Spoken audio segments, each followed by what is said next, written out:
fun one for me. And it's like, all right, so here's the prime example. When I say peace, you say peace. Peace. Peace. Peace. Peace. When I say peace, you say peace. Peace. Peace. Peace. Peace. Okay, so once you've done that, then everybody else in your classroom is quiet because they want to listen to you now. Okay, so like, that's basically how I use call and response in my class and stuff like that. So it's like, it's a unifying word, or it's a unifying thing, even when it comes to like the whole, like, put your thumb up or whatever. It's a way of being able to get everyone's attention in your class, because often everyone's going to be talking a lot, or they're going to be doing their own conversation, but if you cannot move forward unless everyone is doing something unified, then yeah. Because what I see in a lot of classrooms is, with some other programs, they think that yelling is the best method for getting children to be quiet, and it does not work at all, and it's annoying, and I don't like yelling. So if I can do something fun and interactive with the young people or something like that, or like,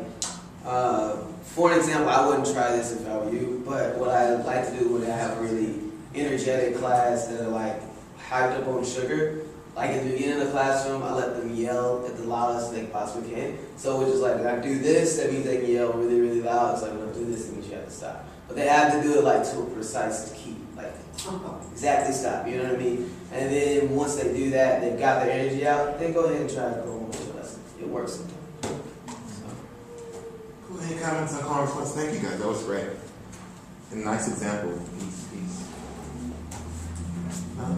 Yeah, so this is one thing. So as we're talking about your classroom environment, as a teaching artist, you don't actually have a classroom, right? So in a way, you are your classroom environment. So if you don't have strategies in a toolbox for managing your class, like saying like, thumbs up is my way that I get everyone's attention. I do peace to get everyone's attention. I do a call and response to make sure that we can transition from one thing to another. Does anyone remember, if you can hear me clap 3 times, right? That's a call and response that you can use. Now I have everyone's attention, now we're gonna make a transition, right? That's a way to make sure that happens. Thanks guys so much. Next group, how about over here at this table? Yeah. Yeah, we also did call and response, but a bit differently. Come on then. We interpreted call and response differently. Initially, we had thought that it was more of an inclusive way to have everybody speak at the same time, because sometimes students are reluctant to talk if they're the only one speaking, so call and response is more like a collective voice instead of just a singular voice. And then we thought of examples for the classroom, and we talked about things that students would have to just have an answer. So like a math problem, you would say like 1 + 1 is, and then they would respond with the answer collectively. And then you could change the atmosphere for the math problems by either speeding up the questions and making them answer faster, or whispering the questions and then having them whisper the responses, or yelling and then having them yell. So just making it fun and energetic. And then we also talked about the arts. Yeah, the arts-based lesson. We thought of 2 ways, because I'm going to just all hopping and dance. One way was a lot of times you dance, put my arm up, put your arm up, my arm down, put your arm down. So like that's one way of call and response. What I do, you do.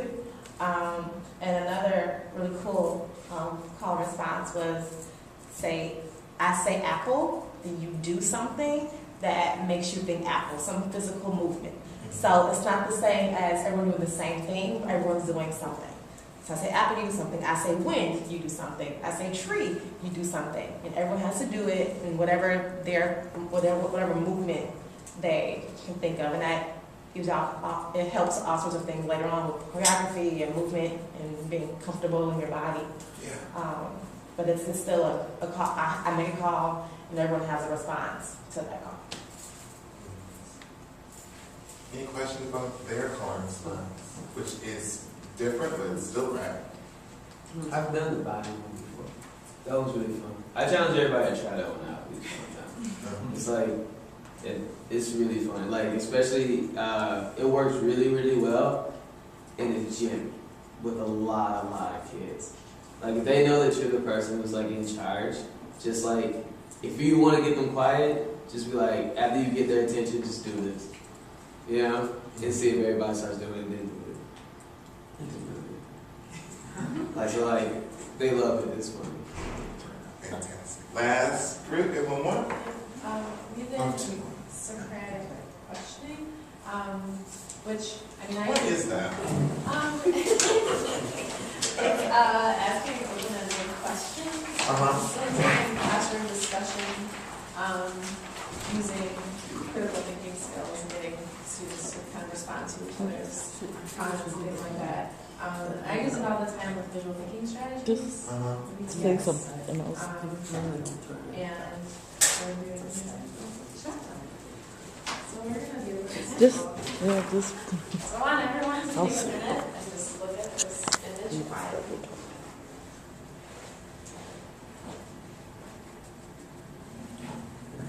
What's going on in this picture? Eldon. She's bored. Eldon says that this figure looks bored. What do you see that makes you say that she looks bored? Her facial expression. Her facial expressions. What in particular? What's her face doing? She's looking like my husband still asleep and I'm dressed and ready to go. Okay, so Eldon says that his facial expression is kind of representing boredom and that she's maybe waiting for her husband to get his butt out of bed. What more can we find? I think she's sad and grieving because her husband just died.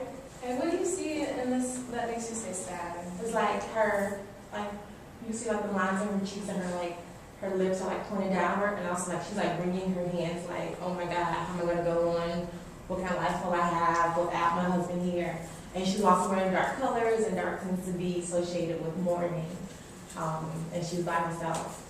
Okay, so this is interesting. Yabo's reading, it's the same figure, but Yabo's reading this figure as being sad and maybe in mourning for a possible reason, maybe her husband died. And Elgin was reading the same figure as boredom. Okay. Anything else? What more can we find? She looks uptight. She looks very tense. What do you see that makes you say uptight? I guess her facial expression, her arms together, and her posture, and then also just for me anyway, just she looks like she's from a very upper middle class, and I don't maybe this the attire is a 20 not a lot of I think 1920s just before the Great Depression, and she looks like she's wearing a corset or something that she's putting up, but she just looks very uncomfortable physically as well as just emotionally just tense. Okay. So there were a lot of things. I have to stop your thank you so much. I'm proud. Beautiful. What do you guys think about Socratic questioning? When can you utilize that? Are you already utilizing it? How did you think? Do you like that example? Very good, Jim. Yeah, what's up? I think it's good for critique when having students critique other students' work, and also require that they have specific examples for why they liked it or what they didn't like or what should be better, so that they can just say things that there's some basis in the reality of what they just observed.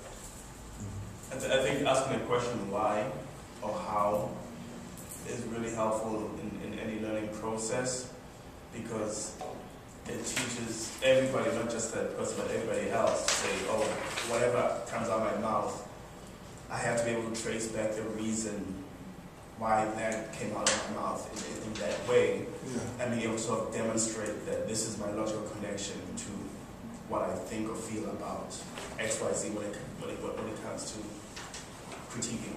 Yeah. And I was just going to say, adding on to that, it allows you to know what's inside of kids' heads, because sometimes you might think something's very obvious, and then they'll explore it something in a completely different way. And it also allows the students to understand that they can be validated no matter what they think. That it's not, there's no right or wrong. Yeah. To apply it to changing one's curriculum as well, thinking about how to use Socratic questioning in regards to the culture concepts. So even though those are brought into the critique process as we're looking at the similarities and differences between the cultural and historical theories, themes of the art. Like when you're talking about self-identity, or having students describe what communities they're from, thinking about how Socratic questioning can start to pull some information from students who might initially say, I don't know, you know, or are apt to give one-word answers. I just want to add, I mean, the teachers in our network that have really mastered this kind of Socratic seminar, like this is a really great way to start, but I've seen master teachers that are like, will create smaller conversations and have taught their class how to question each other. So one of the things that you can do is you can use Socratic questioning or create this kind of structure in your classroom so that students then know how to have an actual conversation about artwork with each other. And as you continue to have these seminars, you continue to do Socratic questioning, eventually you should kind of be out of the conversation. It shouldn't be you just saying, okay, I'm asking a question, waiting for an answer. Because one of the great things is like, oh, you said that woman looks bored. I want this table to figure out why he said that. And then do you guys all agree with him or not? And then we're going to come back to you guys. Are you guys okay? Good, great. The rest of us are going to continue to talk about blah, blah, blah, blah, blah. And then we'll come back to these guys. Can you guys share out what you guys thought? What do you think about that? Fantastic. We're going to move on to the next topic. So what you can do is use these seminars, these questions, to really make sure that your classroom is organized, that everyone has things to do, and that they're talking to each other. And eventually, all you really have to do is ask the first question. We're looking at this piece of art. What do you guys think about it? Really fantastic. Oh, you think that about that? Oh, you think that? Great. Okay, I'm just sitting here having a great time in my life, and my kids are all talking to each other. You know, that's really amazing when you see teachers operating Socratic seminars and questioning at that level. We have one more group. Yeah, I'm going to talk about one that I think, can border on being problematic if you do it the wrong way, and that's the strong voice. I come from a family of teachers, so I know the strong voice pretty well as someone who grew up with it, but I think what I see sometimes in classrooms is I see people yelling rather than trying to project a big voice. And one of the things that I think you can do if you don't have a large voice or you don't feel like you can go there is you can come up with a strategy, which I actually prefer to use, and that's I have this shaker. It's a really interesting instrument. It's an African instrument. It's got beads around the gourd, and I forget what it's called, the shakery? Shakery. So I use that rather than try and yell on top of the students. And once they hear that sound, it's like everything like kind of tones down, because in the beginning of the class I say, when you hear this, I need you to stop for a moment and hear the next instruction that I'm going to give you. That preserves my voice, and it allows me to replace the loud voice with something else. So it's kind of a device rather than the actual strong voice. The one thing I just really can empathize sometimes when your classroom is kind of out of control and you kind of feel like you need to try and get on top of it, is really yelling is not going to help you. So some of these other strategies that you guys have come up with, call and response, other things to get people's attention refocused, is really better. Sure. Well, I guess in relationship to the strong voice thing, I think I just know how to come into a classroom and there's a certain voice. It's this deep a voice that I access, and it's tuning into eye contact with students. But then at the same time, I will touch a student's shoulder. So they get this, a certain kind of presence from me. But then I will counter that with the kind of more intimate, friendly or whatever. It's comforting and it's engaging in a different kind of way. I will also, once that's firmly established, then I'll start to crack jokes or whatever like that will get brought into, so they see both sides of me as a teacher. Yeah. I'm so glad you said that, because one of the things about strong voice, the word poise in there, is your body language is also part of your strong voice, right? There's strategy that's not on here, but most teachers know it as proximity. Have you guys heard that phrase before? It's basically, and I've been using it this whole time, walk around your classroom, touch someone on the shoulder. That's really great. Thank you so much. Yeah. And what do you think's going on? And then always knowing like, okay, that kid was talking. I'm not going to yell at them. I'm not going to say anything. We're going to keep having the conversation. And then I'm just going to go and stand behind these people and let them know that I'm here and they need to stop talking. But I'm not actually stopping instruction. I'm still going. And now they're like, oh God, teacher's nervous. Right? That makes a big difference. And then once they're okay with it, you're like, okay, great. And now let's keep going, blah, blah, blah, blah, blah, blah. Right? That's using your strong voice without yelling at students. Right? And the idea is that you have that kind of soft focus, theater people in the room. Yeah? So the idea is so you're like, oh, I already know what's going to happen. I know right now that there's a video camera on me with like the eyes in the back of your head thing that's student tape, but teachers do really, really well. Cool beans. That was all very much. Any questions about about anything we discussed? Is there one on there that we didn't get to that you're like, man, I really, really want to talk about that before this man leaves the room? Yeah. 100%. Huh? 100%. 100%. Yeah, that's a hard one, huh? It's really hard. So 100%, you saw me do it today with the thumbs up, right? I really want a thumbs up from everybody, and I'm going to wait until I get one, right? Oh, they're talking. You guys going to give me that thumbs up? No? Okay, half your group's ready. And part of that again is also saying, like, you tell people what they should do, what to do. So there's the first group, like, I really like that you guys both have your thumbs up. Great job. We're waiting on 2 more people, right? And you wait until you get 100% so that people don't feel like they cannot follow directions and still be in your classroom environment. And it takes a long time. And there are days where like, you'll be like, all I'm doing is doing it again and trying to get 100%.